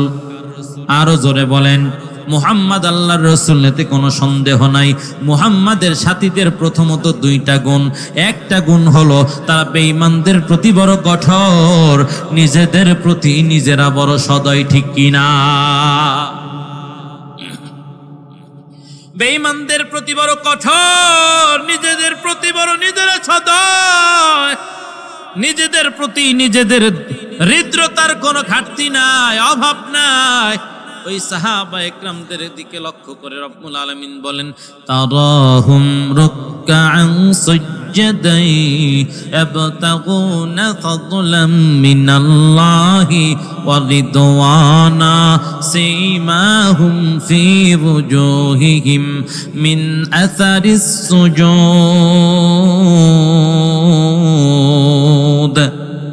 রব্বুল আলামিন বলেন, আপনি নবী তাকায়া দেখবেন, আপনার সাহাবীদের দিকে তাকায়া দেখবেন, আপনার উম্মতদের দিকে আপনি তাকায়া দেখবেন। আপনি কি দেখবেন? তারা বিনয়ের সাথে রুকু দেয়, সাজদা দেয়। আমি রবের ফজল আর করম আর ইহসান পাওয়ার জন্য পয়গম্বর এমন ভাবে যারা রুকু দেয়, সাজদা করে আমার কুদরতি কদমে, আমি রব ওদের চেহারার ভেতরে এমন একটা নূরের ফোকাস আমি রব্বুল আলামিন বের করে দেই। আমি নূরের জ্যোতি বের করে দেই, আমি তাদের চেহারার ভেতরে পরিবর্তন ঘটায়া দেই। এই জন্য দেখবেন নামাজি কালো হলেও তারে দেখতে বড় ভালো দেখা যায়, ঠিক কি না? ওই 10 জন চিনতে পারে না, কারণ এদের চেহারার ভেতরে আল্লাহ তাআলা এমন নূর দান করছেন, ওদের চিনা যায় না। আগের চেয়ে বড় চকচকা ঝকঝকা মনে হয়, বড় সুন্দর মনে হয়। বলে আমরা সেই 40 জনের 2 জন। বাড়ি কেন যাও না? বলে বাড়ি যায় না কেন? পরে বলবো, আগে শুনো, মুহাম্মাদের কাছে নিয়ে যাই চলো। মায়ার নবীর কাছে গিয়া ডাক দিয়া কই, নবী গো, আমাদের এলাকা থেকে এই 10 জন ভাই আসছে, আপনার সাথে মুলাকাত করতে চাই। মায়ার নবী তার হাতটা যখন বাড়ায়া দিলেন, হাত যখন মায়ার নবী বাড়ায়া দিলেন, ওরা নবীজির হাত ধরেছে, মুসাফা করে আর কয়, আশহাদু আল্লাহ ইলাহা ইল্লাল্লাহু ওয়া আশহাদু আন্না মুহাম্মাদান আবদুহু ওয়া রাসূলুহু। মায়ার নবীকে আল্লাহ ডাক দেয়া কয়, নবী আপনাকে আমি বলেছি আলাইকাল বালাগ ওয়া আলাইনাল হিসাব। আপনি দাওয়াত দেন, আপনার কাজ আপনি পৌঁছায়া দেন, হিসাব নিব আমি। 40 জনের দাওয়াত দিছেন, ওদের কপালে হেদায়েত নাই, কালিমা পড়তে পারে নাই। ওরা বিরোধিতা করার কারণে ইতালির থেকে 40 জনের কালিমা পড়াইয়া দিলাম, এমনকি আরো 10 জনকে বোনাস দিয়ে দিলাম। মায়ার নবী হজ্জের মৌসুমে মায়ার নবী গিয়া মানুষের কোরআনের বয়ান শুনান, কোরআনের তেলাওয়াত শুনান। মানুষ আবু জাহেল ডাক দিয়া বলে অমুক জায়গায় মুহাম্মদ আছে, পাগল, তার কোনো কথা শুনবা না। সবাই পাগল দেখার জন্য যায়। মায়ার নবীর কণ্ঠের তেলাওয়াত শুনিয়া, নবীজির সুন্দর বয়ান শুনিয়া, নবীজির হাসি দেখিয়া, নবীজির চুল দেখিয়া, নবীজির দাঁত দেখিয়া, নবীজির চোখ দেখিয়া বেঈমানেরা দলে দলে কালিমা পড়ে মুসলমান হয়ে যায়। এর নবীর উম্মতের দল, ওই বেঈমানগুলোর কপালে হেদায়েত নাই, কালিমা পড়ে নাই। আবু জেহেল বলেছে, আসমানের চাঁদ যদি দ্বিখণ্ডিত করতে পারো কালিমা পড়ব। আসমানের চাঁদ দ্বিখণ্ডিত করছে, বেঈমানের কপালে হেদায়েত নাই, কালিমা পড়ে নাই, মুসলমান হয় নাই। নীল আর্মস্ট্রং 1350 বছর পর চাঁদের দেশে গিয়া দেখে চাঁদের ভেতর একটা ফাটল দেখা যায়। কে ফাটাইল? বলে মুহাম্মদ। কবে ফাটাইল? বলে আবু জাহেলকে কালিমা পড়াবার জন্য ফাটিয়েছিল। কত বছর আগে? বলে আরো 1350 বছর আগে। ওরে মুহাম্মদ, জমিনে থাইকা আমরা এত বছর পর প্রযুক্তি আবিষ্কার করিয়া এত বছর পর চাঁদের দেশে আসলাম। মুহাম্মদ জমিনে থাইকা যদি চাঁদ ফাটাইতে পারে, চাঁদ দ্বিখণ্ডিত করতে পারে, মুহাম্মদ আল্লাহর রাসূল, এতে কোনো সন্দেহ নাই। আবু জাহেলের কপালে হেদায়েত নাই, কালিমা পড়ে নাই, মুসলমান হতে পারে নাই। নীল আর্মস্ট্রং এর কপালে হেদায়েত আছে, আল্লাহ কালিমা পড়ে মুসলমান বানায়া দিছেন, ঠিক কি না? আরে নবীর উম্মতের দল, ও যুবক ভাই, ও বৃদ্ধ বাবা, ও পর্দার আড়ালের মা বোনেরা, যে যেখান থেকে বয়ান শুনতেছেন, অল্প সময়ের ভেতরে বয়ান শেষ করে দিব, তবে শুনিয়া নেন। আল্লাহ রাব্বুল আলামিনের হাবিব ওদেরকে দাওয়াত দিল, কালিমা পড়লো না, মুসলমান হইল না, নবীজিকে ভক্তি করলো না, আল্লাহ তাআলার খাঁটি বান্দার ভেতর না, বান্দাদের অন্তর্ভুক্ত হতে পারলো না। অথচ আমার আল্লাহ বলেন, নবী আপনার অনুসরণ, আপনার অনুকরণ যারা করবে, আমি রব তাদের ভালোবাসবো। আমি রব তাদের ভালোবেসে কি করব জানেন নাকি? ওয়াগফির লাকুম যুনুবাকুম, আমি রব ওদের ভালোবাসিয়া ওদের জিন্দেগীর সমস্ত গুনাহগুলো মাফ করে দিব। চিল্লায়া পড়েন আল্লাহু আকবার, আরো জোরে পড়েন আল্লাহু আকবার। আল্লাহ তাআলা বলেন, নবী ওরা যদি জিজ্ঞাসা করে কেন রব ক্ষমা করবেন, কেন মাফ করবেন, আপনি জানা দেন আল্লাহু গফুরুর রহিম। আল্লাহ তাআলা হলেন করুণার আধার, আল্লাহ হলেন দয়ার আধার, আল্লাহ হলেন মায়ার আধার। এই জন্য রব্বুল আলামিন কি করবেন? ক্ষমা করে দিবেন। এরে নবীর উম্মতের দল, আমি কালো মানুষ, কিন্তু আমার হাতের তালুটা কালো না। হাতের তালু সাদা, পায়ের তালু সাদা। কিন্তু নবীজির এক সাহাবীর নাম ছিল বেলাল, আফ্রিকার জঙ্গলের কালো বেলাল। মায়ার নবীর কাছে আসছেন, নবী গো আপনি আমাকে কালিমা পড়ায়া মুসলমান বানায়া দেন। মায়ার নবী কালিমা পড়ায়া দিলেন, মুসলমান বানায়া দিলেন। আর বললেন, বেলাল খবরদার, এই কালিমা কিন্তু জোরে পড়া যাবে না। এই কালিমা জোরে পড়লে কিন্তু মুসিবতের আর শেষ নাই। এরে নবীর উম্মতের দল, ওই বেলাল নবীজির সামনে থেকে যখন চলে গেছে, নবীজিকে ঈমান সহকারে দেখা ঈমানের ব্যাটারি 100% চার্জ নিয়ে চলে গেছে। বিলাল ছাগল নিয়ে মাঠের ভেতরে যায়, ছাগলকে ঘাস খাওয়ায় আর আল্লাহ আল্লাহ নামের জিকির করে। বিলাল ছাগলের জন্য ঘাস কাটে, আল্লাহ আল্লাহ জিকির করে। বিলাল নিজে খানা খায়, আল্লাহর নাম ভোলে না। উমাইয়া ডাক নিয়ে কয়, বেলাল তোমাকে দেখি রাতের বেলায় যখন ঘুমায়া পড়ো, তখনও যেন দেখি তুমি কাউকে ডাকো, কারো কথা তুমি স্মরণ করো। বিলাল তুমি কার কথা স্মরণ করো বলো? বিলাল ডাক দিয়া কয়, উমাইয়া আমি দুনিয়ার কারো কোনো কথা স্মরণ করি না, আমি আমার রবের কথা স্মরণ করি, আমি আমার রবকে ডাকি। বলে তাই বলে কি ঘুমাইয়াও নাকি?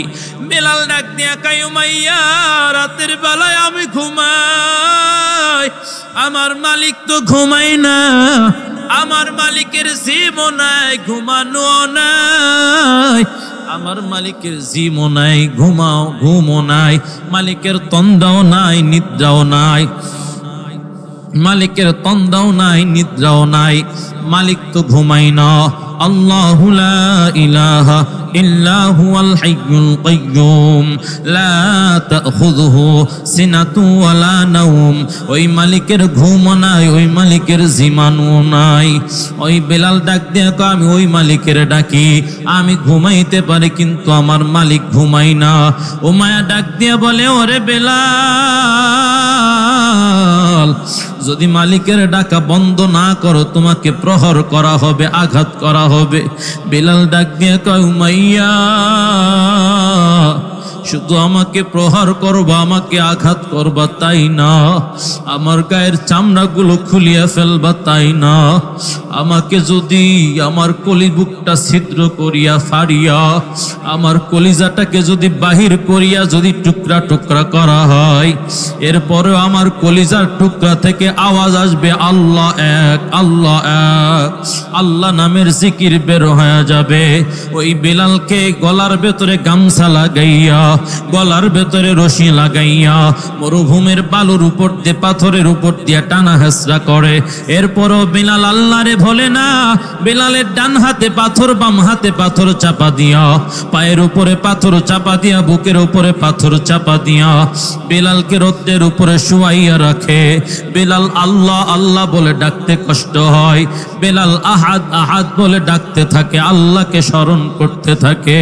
এর নবীর উম্মত, আল্লাহ তাআলার মুহাব্বতের গোলাম হওয়ার জন্য কোটি টাকার মালিক হওয়ার প্রয়োজন নাই, শত বিঘা জমির মালিক হওয়ার প্রয়োজন নাই, রাষ্ট্রপতি প্রধানমন্ত্রী হওয়ার প্রয়োজন নাই। একজন রিকশাওয়ালা, একজন ভ্যান চালক রবের খাঁটি গোলাম হয়ে যেতে পারে। ওই বেলালের জিহ্বার ভেতরে কাঁটা ঢোকানো হয়, বেলালের পরেও আল্লাহকে ডাকা বন্ধ করে না। বেলাল আহাদ আহাদ বলে আল্লাহকে ডাকতেই থাকে, ডাকতেই থাকে। এই যে আল্লাহর জন্য বেলাল এত কষ্ট করেছেন, এত মুজাহাদা করেছেন, আল্লাহ কষ্টগুলো বিফলে যেতে দেয় নাই। মায়াত নবী মসজিদে নববীর ইমাম বেলাল রাদিয়াল্লাহু তাআলা আনহুকে রব্বুল আলামিন মসজিদে নববীর মুয়াজ্জিন হিসাবে কবুল করেছেন। সাহাবায়ে কিরামের পরামর্শে একদিন মায়াত নবী বললেন, বেলাল, ফজরের থেকে তুমি আর আজান দিবা না, নতুন মুয়াজ্জিন আজান দিবে।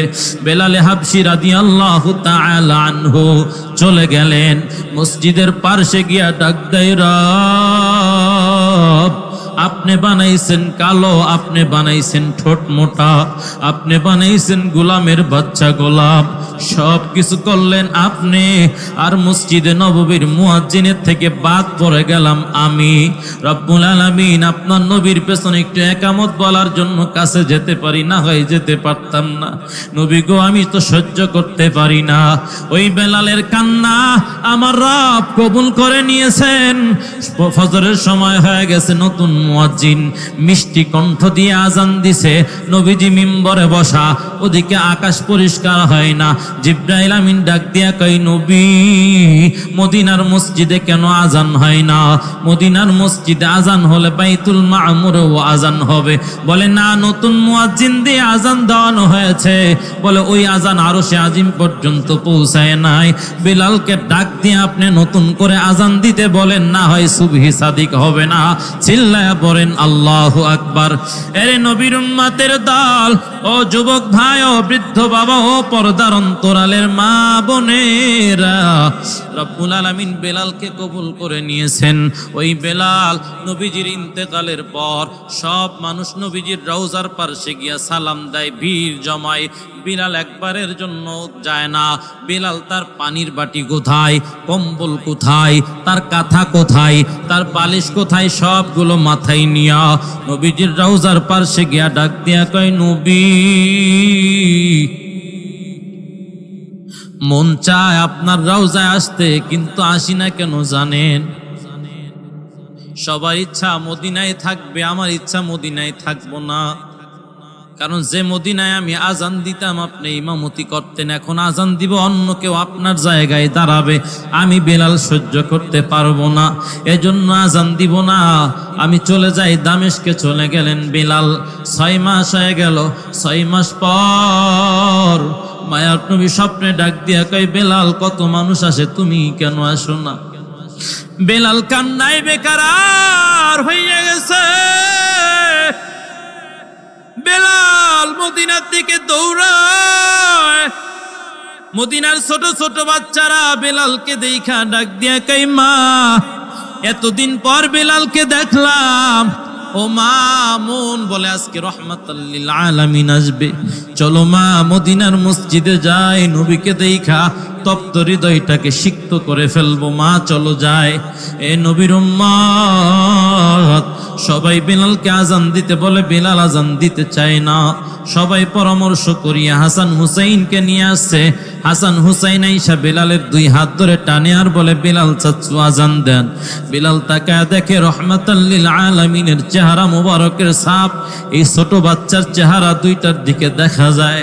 এখন ডাক দিয়া বলে, যারা আমার নবীরে ঘোড়া বানায় খেলা করত, রুমাল দিয়া নবীর মুখের ভেতরে লাগাম লাগায়া দিত, আর বলতো ঘোড়া ডাইনে যা, আমার মায়ার নবী ডানে চলে যাইতো, আবার বামে চলে যাইতো, আজকে তারা হাত ধরে টানে। আজকে যদি আজান না দেই নবী বেজার হয়ে যেতে পারে। আজান দেওয়া শুরু করে কিন্তু আজান শেষ করতে পারে না। কান্নায় বেকারার বেলাল বেহুশ হয়ে জমিনের ভেতরে পড়ে গেছেন। এরে নবীর উম্মত, ওই বেলালের জন্য রওজায় শুইয়া শুইয়া আপনার নবী আমার নবী কান্দেন না, আমার নবী আপনার জন্য কান্দেন, আমার জন্য কান্দেন। এই জন্য অনুরোধ করে বলিয়া যায়, আর 5 ওয়াক্ত নামাজ কেউ ছাড়বেন না, দাড়ি আর কাটবেন না, নবীর কোন সুন্নাত বাদ দিবেন না। কারা কারা রাজি আছেন হাত তুলে আমার মালিকের দেখায়া দেন। আল্লাহ সকলের হাতগুলো কবুল করে নেন, সকলে পড়েন আমিন। সবাইকে দাড়িওয়ালা বানায় দেন, নামাজি বানায় দেন, পড়েন আমিন। আলহামদুলিল্লাহ বলিয়া হাত নামায়া দেন। নবীজির উম্মত আপনাদের বলতে চাই, নবীজি কি আর দুনিয়াতে আসবেন? আসবেন? আবু বকর আসবেন, বেলাল আসবেন, ওমর আসবেন না? কেউ আসবেন না। ইমামে আজম আবু হানিফা আসবেন না, চরমনায়ের সৈয়দ ফজলুল করিম আর আসবেন না, মাওলানা দেলাওয়ার হোসেন সাইদি সাহেব আর শাইখুল হাদিস আজিজুল হক সাহেব আর আসবে না, বিদায় হয়ে গেছে। আহমদ শফি সাহেব আর আসবেন না। যারা বিদায় হয়ে গেছে তারা আর আসবেন না, আসবেন না আর কোনোদিন। কিন্তু এদের মতো সূর্য সন্তান গড়তে হবে। সূর্য সন্তান গড়ার কারখানা হলো মির্জাপুর হাফেজিয়া মাদ্রাসা, ঠিক কিনা বলে? এই মির্জাপুর হাফেজিয়া মাদ্রাসার কারণে আপনারা আপনাদের সন্তানদেরকে মক্তবে পাঠাতে পারতেছেন, কিছু শিখাতে পারতেছেন, তাই না? ঠিক কিনা বলেন? আবার সন্তানকে কোরআন শিখাইতে পারতেছেন। অনেকে আছে এই কোরআনওয়ালা সন্তানদেরকে খানা খাওয়াচ্ছে, আর আখেরাতে সম্পদের বিশাল পাহাড় তাদের জন্য জমা হয়ে যাচ্ছে। কথা কি সত্য বললাম নাকি মিথ্যা বললাম? হাসরের ময়দানে এমন হবে একটা সময়, আল্লাহ তাআলা কোরআনওয়ালা, কোরআনের যত হাফেজ আছে এই সবগুলোরে ডেকে ডেকে বলবেন, পড়ো। ইকালু লিসাহিবিল কোরআন ইকরা ওয়ারতাকি ওয়ারাত্তিল কামা কুনতা তুরাত্তিল ফিদ দুনিয়া ফাইন্না মানজিলাকা ইনদা আখিরি আয়াতিন তাকরাউহা। পড়ো আর জান্নাতের ভিতর আরোহণ করতে থাকো, লিফটে উঠতে থাকো, 1 তলা। আয়াতের তেলাওয়াত যেখানে শেষ, তোমার বিল্ডিং এর বরাদ্দ সেখানে শেষ। 6666 আয়াত পড়ে শেষ করে ফেলবে, কিন্তু জান্নাতে যাবেন। আল্লাহ তাআলা বলবেন, এই জান্নাতে যাও না কেন? বলবে আল্লাহ তাআলা, জান্নাতে কেমনে যাব? আমার মা জাহান্নামে, বাবা জাহান্নামের আগুনে জ্বলে, আর আমি জান্নাতে যাব? হবে না আল্লাহ। কি করতে হবে? আব্বা মাকে নাজাত দিয়ে দাও। ঠিক আছে, এই ফেরেশতারা যাও, জাহান্নামের মালিক ফেরেশতাকে বইলা দাও হাফেজ সাহেবের মা বাপকে যেন ছেড়ে দেয়। ফেরেশতারা যায় বলবে, দাদা দাদি নানা নানি বলবে, তোমরা কেমনে মুক্তি পেয়েছো বলো? বলে, আমাদের আব্দুল করিম আমাদের জন্য সুপারিশ করছেন, রব কবুল করেছেন। এখন দাদা দাদি নানা নানি বলবে, আমাদের জন্য ও বলতে বলো। বলবে, একটা সময় আল্লাহ তাআলা বিরক্ত হয়ে যাবেন, বলবেন, এই আর কতজনের জন্য বলবা যাও জাহান্নামের মধ্যে নেমে যাও? এত মানুষে দিলাম, এখনো তোমার চোখ ভরে না, চোখে যে কয়টারে ধরে নিয়ে জান্নাতে যাও। সুবহানাল্লাহ পড়েন না? রাগ হচ্ছেন মনে হয় না? এখন হাফেজ সাহেব জাহান্নামে যায়, বলো আল্লাহ এতক্ষণ তো ভালোই ছিলাম, এখন তো মুসিবতে পড়ে গেছি। কেন? জাহান্নামের ভেতর আইসা দেখে আমার লজিং আলা চাচা আগে, যার বাড়ি লজিং থেকে কোরআন পড়ছে সেই চাচা আগে, নিয়ে যাও জান্নাতে, সমস্যা নাই তো। লজিং আলা চাচারা তো নিলাম, ঠিক আছে, কিন্তু লজিং আলা চাচার একজন বাইরা ভাই আছে, সে একদিন আমাকে দেখছিল, আমি তার সাথে দেখি নাই, আমি তো মাথার নিচের দিক তাকায় খাওয়া দাওয়া করে চলে আসতাম। সেই চাচা মিষ্টি নিয়ে গেছিল একদিন, ওই মিষ্টি আবার আমার খাইতে আমি খুব প্রশংসা করছিলাম। সেই চাচা এবার বলতেছে আমি আসলে মিষ্টি আলা চাচা। আল্লাহ আমি তো তারা চিনি না, সে তো আমার চেনে। আল্লাহ বলে কোনো সমস্যা নাই, আজকে তুমি যারা চিনবা তারাও সুপারিশ করে জান্নাতে নিবা, আর তোমার যারা চিনবে তাদেরও নিয়ে যাবা। আল্লাহু আকবার পড়ে। আবু বকর ওমরের মতো এরকম সন্তান গড়ার কারখানা হলো মির্জাপুর হাফেজিয়া মাদ্রাসা। এই মাদ্রাসার পাশে আমরা সবাই থাকবো তো ইনশাআল্লাহ, থাকবো তো ইনশাআল্লাহ। এই মাদ্রাসার ছাত্র যারা আছে, এক একজন ছাত্র আমরা এক একজন লজিং রাখার জন্য চেষ্টা করবো, পারবো না ইনশাআল্লাহ? পারবো। জামিয়া ইউনুসিয়ার একটা ঘটনা আমি শুনেছিলাম একজন আলেমের মুখ থেকে। ওই মাদ্রাসার মুহতামিম সাহেব হুজুর একবার আপনাদের এদিকে যে গোল গোল রুটির মতো বানায়, আমাদের এলাকায় পুরি বলে, আপনাদের এদিকে কি বলে? পুরি বলে। পুরি বিক্রি করে, সিঙ্গারা বলে, তিনকোনা সিঙ্গারা, এইগুলো বিক্রি করে। তো এলাকায় এখন মুহতামিম সাহেব বলতেছে ভাইজান আপনি একটা কাজ করেন, মাদ্রাসার একটা ছাত্রকে আপনি লজিং রাখেন, খানা খাওয়াবেন, সে মাদ্রাসায় পড়বে। তা বলে হুজুর ছাত্র একটা রাখবো, খানা খাওয়াবো, কেমন হয়ে যায় হুজুর? আমি তো অনেক সময় রান্না করতে পারি না সময় মতো, হোটেলে রান্না বাড়া এদিক সেদিক। তো বলতেছে ভাইজান আপনি কি রাত্রে খাওয়ার পরে অনেক সময় অনেক তরকারি কি আপনার কড়াইতে লেগে থাকে? হ্যাঁ হুজুর তা তো থাকে। ভাতের পাতিলের কোনায় কি কিছু খাবার অনেক সময় থেকে যায়? হ্যাঁ তা তো থাকে। ওইটা খেয়েও যদি কেউ দিন শিখতে পারে আপনার সমস্যা আছে? কয় না। তাহলে একটা ছাত্র রেখে দেন, বরকত হবে। কথা একটা, ছাত্র রেখে দেন, কি হবে? বরকত হবে। এই একটা কথা ওনার কাজ, কথা মাথার ভিতরে কাজ করছে, মেমোরিতে ঢুকছে যে একটা ছাত্র রেখে দেন, বরকত হবে। হুজুর আচ্ছা ঠিক আছে, একটা ছাত্র রেখে দিলাম আপনার কথা মতো। 3 মাস 3.5 মাস হওয়ার পরে হুজুর আইসে হুজুর আমার আর একটা ছাত্র দেন, একটা ছাত্র দেন, আর একটা ছাত্র দেন। না আপনি তো একটাই খাওয়াতে পারেন না, আর একটা খাওয়াবেন কেমন? হুজুর এই এক যুগের বেশি সময় 14-15 বছর ধরে সিঙ্গারা পুরি বিক্রি করি, ওই পোকায় ঘরের খুঁটিগুলো, বাঁশের খুঁটিগুলো, খুঁটি বলেন না ঘরের, খেয়ে ফেলে, ঠিক করতে পারি না।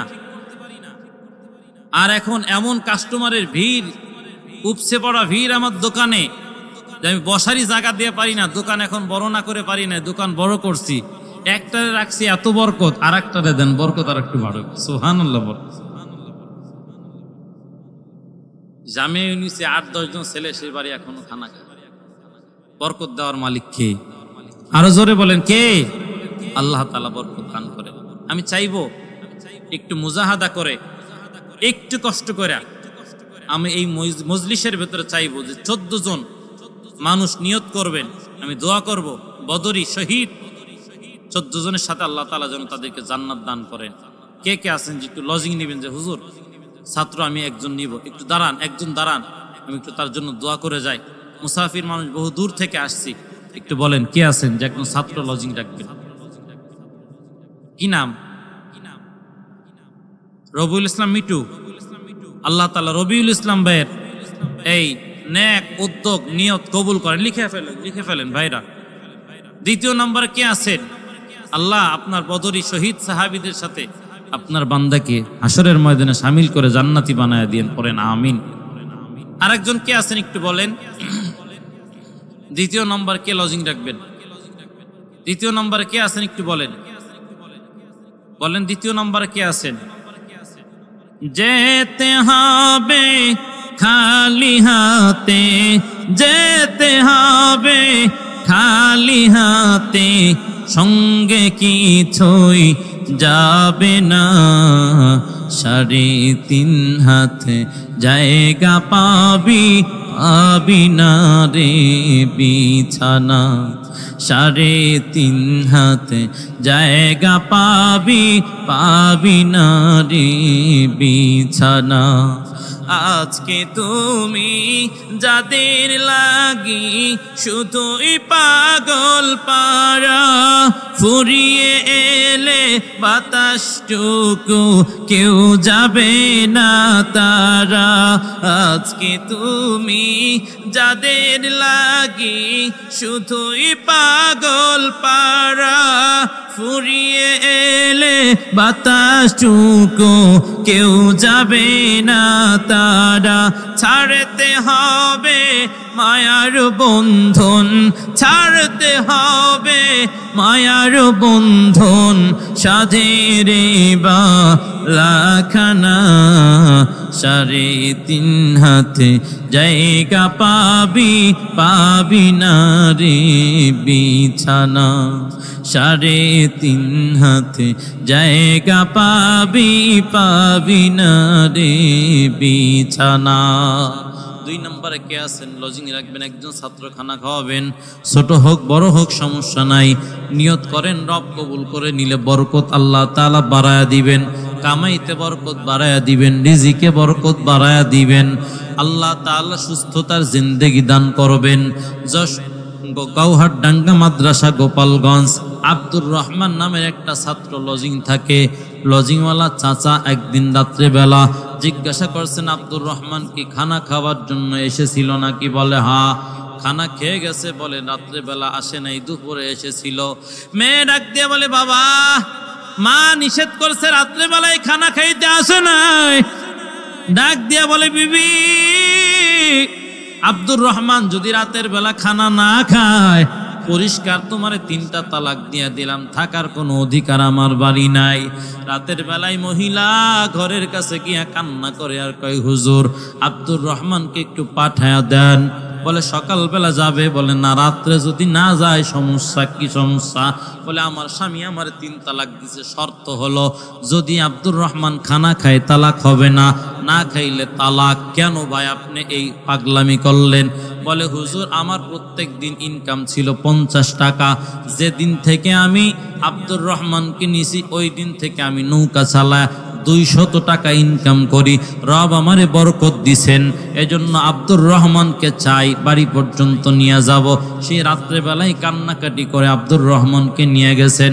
আব্দুর রহমানের মতো এরকম সন্তান লজিং রাখার মতো আর কে আছেন? একটু বলেন, মুহাব্বতের সাথে বলেন।